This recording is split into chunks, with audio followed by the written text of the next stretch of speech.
Assalamualaikum warahmatullahi wabarakatuh. Pada video kali ini, kita akan belajar bersama-sama mengenai bangun ruang sisi lengkung pada bagian luas permukaan dan volume. Materi ini diberikan pada fase D atau pada kelas 9. Sebelum memasuki materi pembelajaran, kita terlebih dahulu mengetahui CP yang akan dicapai. Capaian pembelajaran dari materi ini adalah pada bagian pengukuran. Di akhir fase D, peserta didik dapat menjelaskan cara untuk menentukan luas lingkaran dan menyelesaikan masalah yang terkait. Peserta didik dapat menjelaskan cara untuk menentukan luas permukaan dan volume bangun ruang, prisma, tabung, bola, limas, dan kerucut, dan menyelesaikan masalah yang terkait. Peserta didik juga dapat menjelaskan pengaruh perubahan secara proporsional dari bangun datar dan bangun ruang terhadap ukuran panjang, besar sudut, luas, dan atau volume. Nah, setelah itu, mari kita ketahui alur tujuan pembelajaran yang akan dilaksanakan oleh peserta didik. Ada 5 alur tujuan pembelajaran, yaitu sebagai berikut. Yang pertama, peserta didik dapat menyebutkan bangun ruang apa saja yang termasuk dalam bangun ruang sisi lengkung. Yang kedua, peserta didik dapat menjelaskan sifat-sifat dari bangun ruang sisi lengkung. Yang ketiga, peserta didik dapat menggambarkan jaring-jaring dari bangun ruang sisi lengkung. Yang keempat, peserta didik dapat menghitung luas permukaan dari bangun ruang sisi lengkung. Yang kelima, peserta didik dapat menghitung volume dari bangun ruang sisi lengkung. Nah, kita masuk ke materi. Yang pertama ada macam-macam bangun ruang sisi lengkung. Yang pertama kita kenali adalah bangun kerucut. Bangun kerucut itu kalau dibuka, ini akan menghasilkan jaring-jaring sebagai berikut, yaitu satu buah segitiga dengan alasnya parabola dan juga satu buah lingkaran sebagai alas. Yang kedua kita kenal yaitu tabung. Jaring-jaring tabung adalah sebagai berikut. Ada 2 buah lingkaran, yaitu yang satu sebagai tutup dan yang satu sebagai alas, dan juga 1 buah persegi panjang yang sebagai selimut. Kemudian yang ketiga ada bangun ruang bola. Nah, di sini jika dibuka itu jaring-jaringnya akan seperti yang terlihat pada gambar tersebut. Nah, kita masuk materi yang kedua yaitu menghitung luas permukaan. Yang pertama kita akan menghitung luas permukaan kerucut. Nah, kita kenali dulu bagian-bagian kerucut, yaitu yang pertama ada S. S itu merupakan sisi miring dari kerucut tersebut. Nah, kemudian ada T, yaitu tinggi dari kerucut tersebut.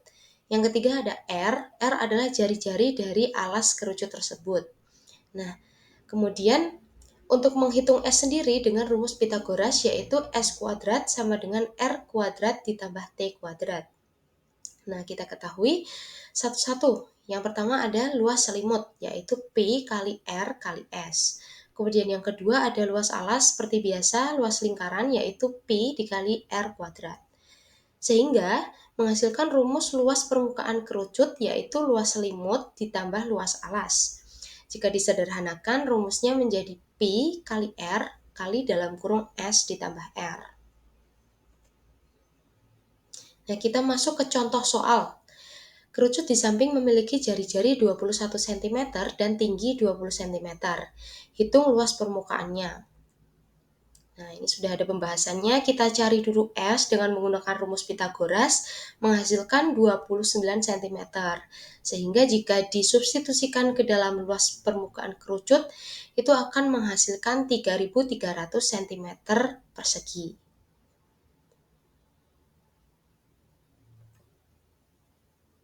Nah, yang kedua kita akan menghitung luas permukaan tabung. Nah, ini kan luas permukaan alas dan juga alas 1 dan alas 2 itu sama-sama lingkaran, berarti rumusnya Pi kali R kuadrat. Kemudian luas selimutnya yaitu persegi panjang, seperti biasa panjang dikali lebar. Sehingga rumus luas permukaan tabungnya adalah luas selimut ditambah luas alas. Karena luas alasnya ada 2 buah lingkaran, berarti P kali R kuadrat dikali 2 ditambah panjang kali lebar. Kemudian kita masuk ke contoh soal. Tabung di samping memiliki jari-jari 7 cm dan tinggi 10 cm. Hitung luas permukaannya. Nah, Ketahui di sini tinggi tabung sama dengan lebar selimut yaitu 10 cm. Kemudian diameter lingkarannya itu menjadi panjang selimut. Sehingga panjang selimutnya adalah P kali 2R. P-nya kita menggunakan 22/7 dikali 2 dikalikan 7 menghasilkan 44 cm. Kemudian, luas permukaan tabung seperti yang tadi rumusnya yaitu 2pi kali R kuadrat ditambah panjang kali lebar. Menghasilkan hasil akhir yaitu 748 cm persegi. Kemudian yang ketiga, kita akan menghitung luas permukaan bola. Nah, meskipun jaring-jaring bola itu tidak dapat direpresentasikan, namun luas permukaan bola dapat dihitung dengan rumus 4 kali pi kali R kuadrat. Kita masuk ke contoh soalnya. Sebuah bola memiliki jari-jari 7 cm.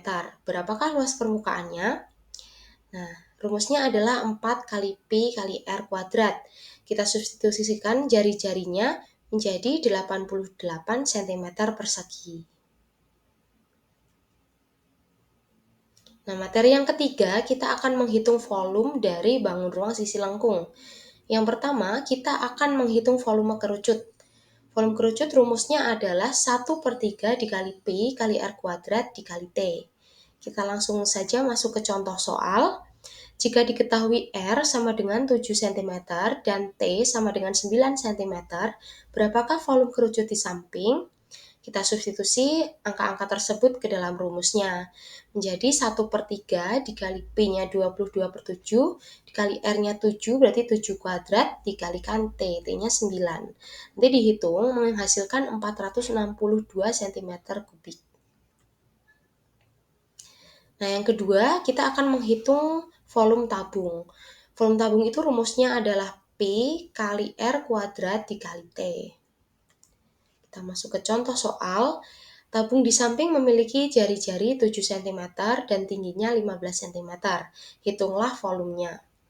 Rumusnya tadi P kali R kuadrat dikali T. Kita substitusikan lagi angka-angka yang telah diketahui itu nanti menghasilkan 2310 cm kubik. Nah, ini yang terakhir adalah menghitung volume bola. Rumusnya adalah 4/3 dikali P dikali R pangkat 3. Langsung saja kita masuk ke contoh soal. Sebuah bola memiliki ukuran jari-jari 21 cm. Berapakah volume bola tersebut? Nah, masih sama rumusnya 4/3 dikali P kali R pangkat 3. Disubstitusikan berarti 4/3 dikali Pi-nya 22/7 dikali R-nya tadi 21. Berarti 21 pangkat 3 atau 21 kali 21 kali 21. Seperti itu.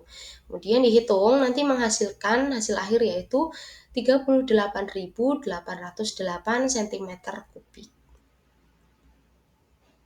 Mudah sekali bukan materi pada hari ini? Nah, sekian dari saya. Apabila terdapat kurang lebihnya, saya mohon maaf yang sebesar-besarnya. Terima kasih. Wassalamualaikum warahmatullahi wabarakatuh.